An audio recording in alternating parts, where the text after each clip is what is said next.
They're trying to find out what made him go on that bloody shooting rampage and if he was part of a conspiracy. Eric Shawn has the latest on this case, including some exclusive details on what Rashid Baz told police. Rashid Baz launched his one-man terrorist-style attack because he hates Jews and vowed to revenge the mosque massacre. Or he impulsively opened fire on the van full of Hasidic Jewish students because they had cut him off in traffic. Police sources say Baz gave both conflicting stories as the reason why the Lebanese-born Brooklyn livery cab driver allegedly strafed the van as it drove across the Brooklyn Bridge, wounding 4 yeshiva students and leaving one 16-year-old Ari Halberstam brain dead. A high-ranking police source has told Fox News Baz has given a lengthy written and videotaped confession admitting he opened fire with 2 guns because, quote, I had a Palestinian scarf and they cursed at me, and I yelled back, blank you, Jews. We assumed that this was, and please understand this is not meant to alarm anyone, we assumed that it would be as if it were a clear, absolute, definite terrorist attack. It wasn't clearly that. It may turn out to be, it may turn out not to be. But we assume that for purposes of the police department deploying police officers and providing protection. Baz was arraigned overnight, held on no bail, charged with 15 counts of attempted murder, assault, and weapons possession. His lawyer told the court, cops caught the wrong man. And he told me there is no reason to believe Baz is part of a terrorist conspiracy.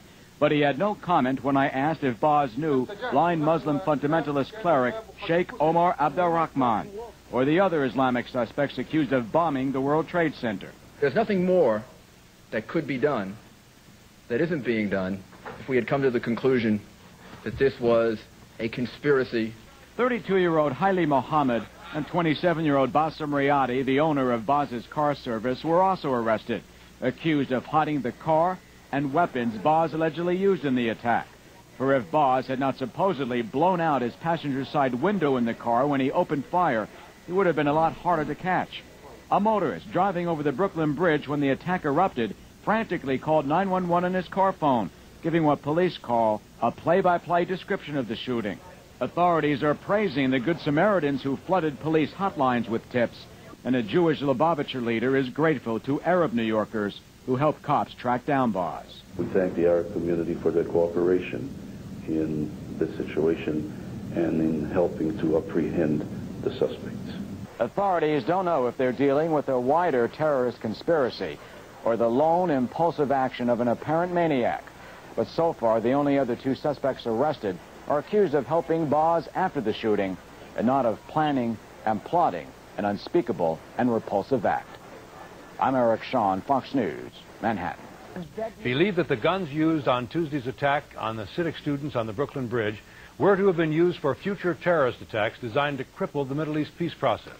Rashid Baz is said to have been the gunman in the attack. Baz and the 2 men charged with helping him reportedly belong to a militant group of fundamentalists that has been under observation before the bloody attack.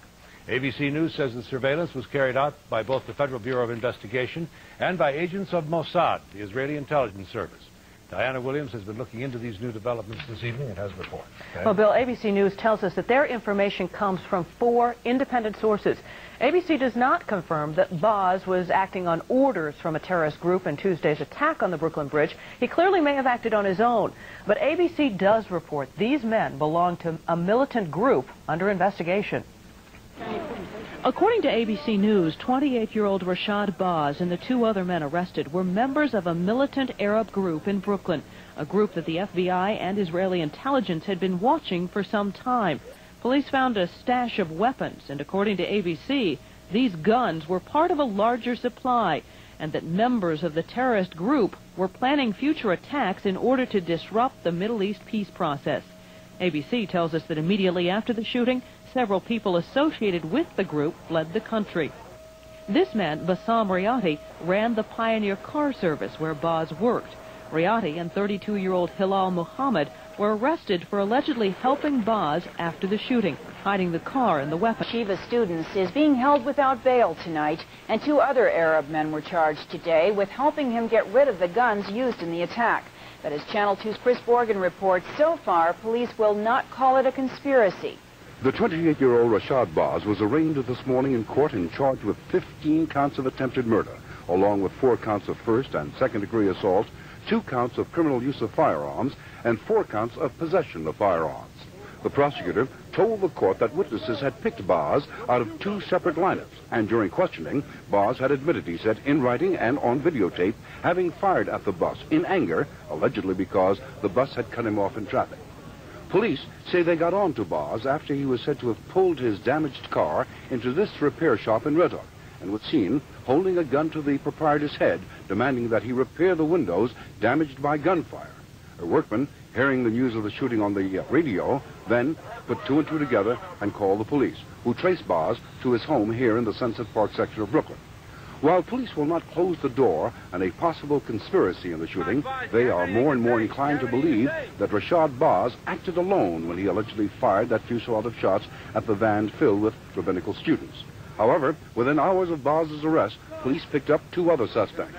32-year-old Halil Mohammed, who police say tried to help Baz by hiding the car allegedly used in the shooting and by picking up some 15 shell casings from the floor of that car and discarding them in a dumpster. The second man, 26-year-old Bassam Rayeti, owner of the Pioneer Car Service in Red Hook, where Baz worked as a chauffeur and a driver. After being told of the shooting, Rayeti is alleged to have provided a car to drive Baz and a bag load of guns to the Baz home in Sunset Park. Then, to help remove the bullet-shattered windshield from the blue Chevy Baz is said to have used in that attack on the bus. Police say there is no evidence that either man had any prior knowledge of the attack, so they were not charged with conspiracy or acting in concert. They're accessories after the fact. They assisted the principal defendant in some aspects of activity after the fact, after the shooting. The 3 defendants, Baz, Rayeti, and Mohammed, are all due back in court for the next hearing scheduled for March 8th. In the Sunset Park section of Brooklyn, I'm Chris Borgen, Channel 2 News. A day of mourning for lives lost in the massacre. The police say the Lebanese national claims he started shooting as a result of a traffic dispute. Meanwhile, the Manhattan DA's office says Baz was identified in 2 separate lineups. He also gave police written and videotaped statements, and sources say shell casings found in Baz's car matched those found at the scene of Tuesday's shooting.